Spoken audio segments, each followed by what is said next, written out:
Assalamualaikum warahmatullahi wabarakatuh dan selamat sejahtera. Nama saya Naziha Binti Zahari dan hari ini saya akan menerangkan mengenai kesan-kesan pengaruh sekularisme terhadap pelajar IPTA.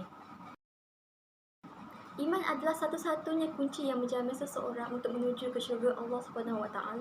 Akan tetapi, umat Islam sering menjadi mangsa kepada musuh-musuh Islam yang sentiasa berdengki dan berniat jahat untuk meruntuhkan agama Allah SWT. Pelbagai usaha telah dirancang dan dilancarkan untuk mematahkan kemarahan agama Islam yang pada satu ketika dahulu pernah memerintah sepertiga dunia. Terbukti bahawa umat Islam sukar ditewaskan dengan senjata maupun peperangan fizikal.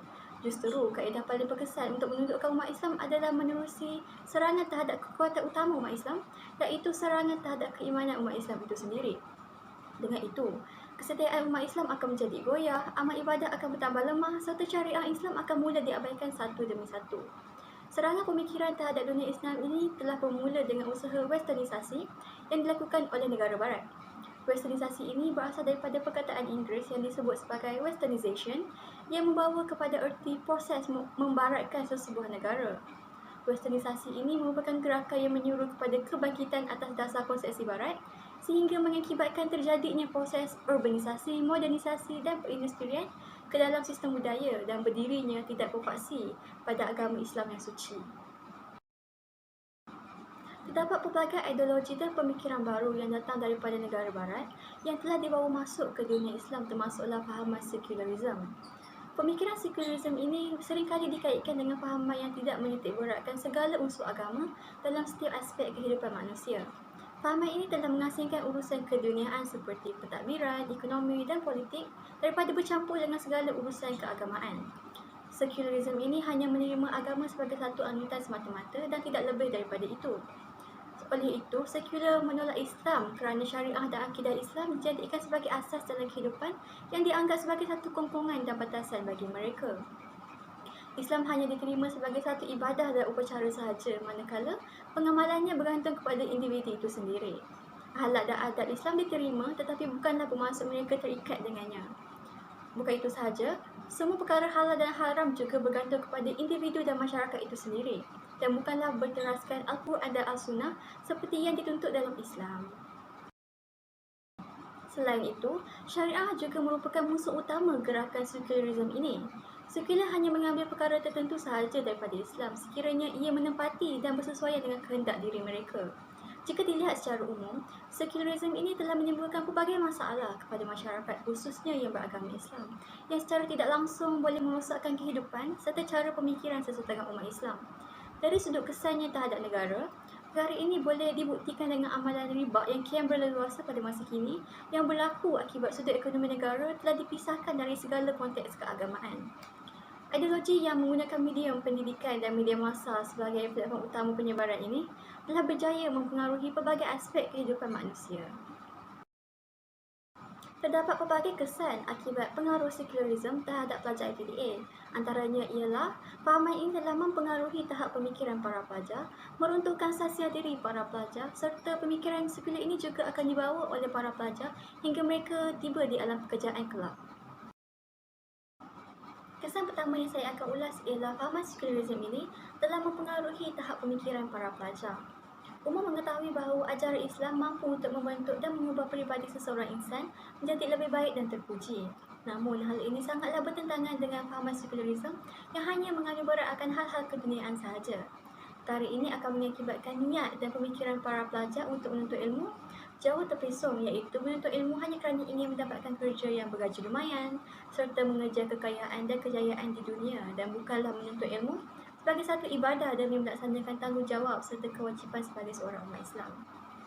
Sistem pendidikan moden yang berteraskan fahaman liberal dan sekular dan tidak mengiktiraf peranan agama dalam pendidikan pada hari ini juga telah mempengaruhi pemikiran para umat Islam untuk lebih fokus dalam ilmu-ilmu moden yang dirasakan amat penting pada hari ini demi kejayaan di dunia, sedangkan pada hakikatnya ilmu agama adalah lebih penting daripada segalanya.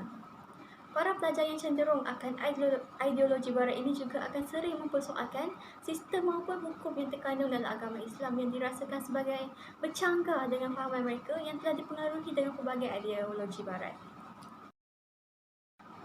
Para pelajar ini juga akan cenderung untuk menganggap bahawa fahaman maupun ajaran Islam memberi makna bahawa sesebuah masyarakat itu kembali kepada zaman Islam yang mundur dan tidak lagi relevan untuk dipraktikkan pada era modernisasi pada hari ini. Golongan ini hanya menganggap fahaman seperti nasionalisme maupun patriotisme sebagai satu pemikiran yang benar sehingga merasakan fahaman yang bercanggah dengan pemikiran tersebut tidak sewajarnya diguna pakai dalam sesetengah perkara, khususnya pemikiran Islam, supaya selaras dengan era pasca moden pada hari ini. Para pelajar ini juga merasakan bahawa Islam adalah satu pemikiran yang tidak lengkap dan perlu diselaraskan atau digubah semula supaya standing dengan perkembangan geopolitik dan sosioekonomi dunia demi mencapai tahap kemajuan yang sama dengan negara-negara maju yang lain. Golongan ini juga akan cenderung terhadap pemikiran saintifik, kuantitatif dan logik. Mereka terlalu mementingkan nasib, harta dan kedudukan dunia berbanding dengan segala hal yang berkaitan dengan alam akhirat. Hal ini demikian kerana mereka terlalu mengagungkan kehidupan duniawi berbanding kehidupan di akhirat. Seterusnya, fahaman sekularisme ini akan meruntuhkan sasial diri para pelajar. Para pelajar tidak lagi akan mementingkan hal-hal keagamaan dalam kehidupan, namun lebih menurut kehendak nafsu mereka. Hal ini demikian kerana dengan mempercayai fahaman barat ini, iman seseorang pelajar akan bertambah lemah hari demi hari dan sekaligus akan meruntuhkan sasial diri para pelajar sama ada dalam mereka sedar maupun tidak. Mereka juga akan mula mempertikaikan kebenaran mengenai hal-hal keagamaan kerana mereka lebih cenderung untuk mendasari hal-hal logik berbanding mendasari sumber utama dalam agama Islam iaitu Al-Quran dan As-Sunnah dalam menyelesaikan segala permasalahan. Perkara ini juga akan mengakibatkan seseorang pelajar itu menghadapi kekosongan jiwa. Perkara ini secara tidak langsung akan memberikan kesan yang buruk terhadap moral dan akhlak pelajar itu sendiri menjadi semakin buruk dan runtuh sasial dirinya. Isu ini sangat membimbangkan kerana apabila runtuhnya tahap keimanan seseorang, maka tiada apa yang dapat menghalang mereka daripada melakukan apa jua perkara yang mereka ingini. Para pelajar tersebut akan cenderung untuk melakukan apa jua perkara mengikut hawa nafsu mereka dan boleh menjadikan mereka terjebak dengan pelbagai perkara negatif maupun gejala sosial yang kian aktif di Malaysia pada hari ini. Bukan itu sahaja, golongan ini juga berpendapat bahawa hukum yang terkandung dalam Islam seperti hukum hudud tidak lagi relevan untuk diaplikasikan dalam zaman yang serba moden ini dan sewajarnya digubah semula agar standing dengan kepesatan ekonomi pada masa kini. Para pelajar ini juga akan menganggap bahawa mereka mampu untuk menyelesaikan apa jua perkara maupun masalah yang dihadapi dengan sendirinya tanpa perlu patuh kepada pencipta mereka serta tidak menggunakan Al-Quran dan Al-Sunnah sebagai pegangan utama dalam kehidupan. Di sinilah berlakunya pencanggahan akidah bila seseorang Muslim yang sedang melakukan ibadah iaitu menuntut ilmu namun menolak Al-Quran sebagai sesuatu yang berautoriti. Fahaman sekularisme ini amatlah berbahaya bagi semua umat Islam kerana penafian tersebut boleh membatalkan akidah seseorang kerana tidak mempercayai rukun iman yang ketiga. Maka, para pelajar yang menyokong fahaman barat ini mungkin akan selalu menghadapi kesusahan kerana telah meletakkan Al-Quran dan agama Islam di tempat yang tidak selayaknya dalam hati mereka dan diri mereka. Selain itu, impak fahaman sekularisme dalam pemikiran pelajar IPTA ini turut boleh terbawa sehingga mereka masuk ke alam pekerjaan kelak. Ideologi barat ini tanpa sedar telah memberikan kesan yang buruk terhadap sektor pekerjaan. Perkara ini jelas dibuktikan dengan tahap kredibiliti pekerja-pekerja di Malaysia yang semakin merudum saban hari dan menjadikan sebuah sektor itu tidak dapat berfungsi secara efisien. Hal ini demikian kerana pendidikan sekular ini terlalu meletakkan fokus dalam melahirkan pelajar yang bijak dan pandai menguasai hal-hal dan ilmu sains dan teknologi sahaja. Akan tetapi, pelajar yang mempercayai fahaman ini seringkali gagal untuk membentuk kepribadian diri yang baik dan penguasaan ilmu agama yang mencukupi. Mereka juga cenderung untuk tidak menerapkan segala nilai murni yang terkandung dalam agama Islam dalam segala hal kehidupan seharian mereka, khususnya dalam hal pekerjaan. Mereka terlalu mengagungkan harta dan kekayaan dunia tanpa mengindahkan segala tuntutan agama. Golongan ini akan mudah disogok dengan wang ringgit sehingga berlakunya kes-kes seperti pembebasan jenayah akibat rasuah maupun hakim yang diberi keadilannya di mahkamah. Perkara ini dapat dilihat berdasarkan senario pada hari ini di mana terdapat ramai pekerja lepasan IPTA yang tidak jujur dan amanah dalam melaksanakan tugas-tugas mereka. Perkara ini juga dibuktikan menerusi statistik yang diterbitkan oleh Suruhanjaya Pencegahan Rasuah Malaysia yang menunjukkan bahawa kes rasuah melibatkan golongan muda serta penjawat awam semakin meningkat saban tahun.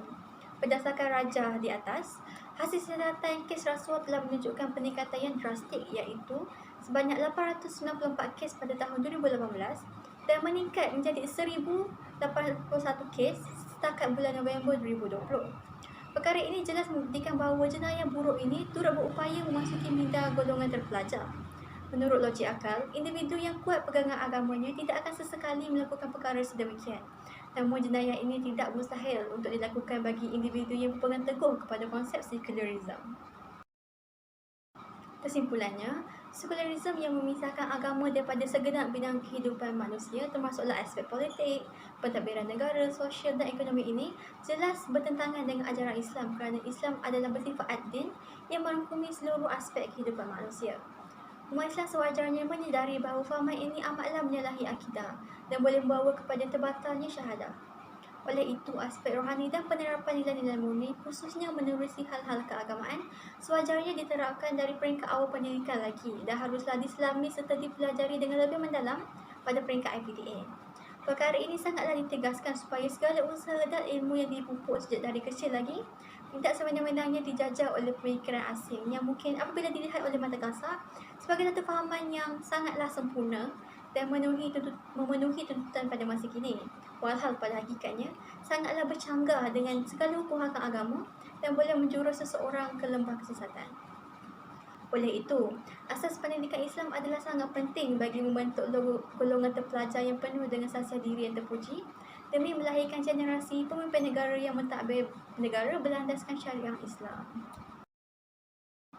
Sebelum saya mengakhiri video saya pada hari ini, izinkan saya untuk membaca sepotong ayat Al-Quran daripada surah Al-An'am ayat 162. Bismillahirrahmanirrahim. Qul inna solati wa nusuki wa mahyaya wa mamati lillahi rabbil alamin.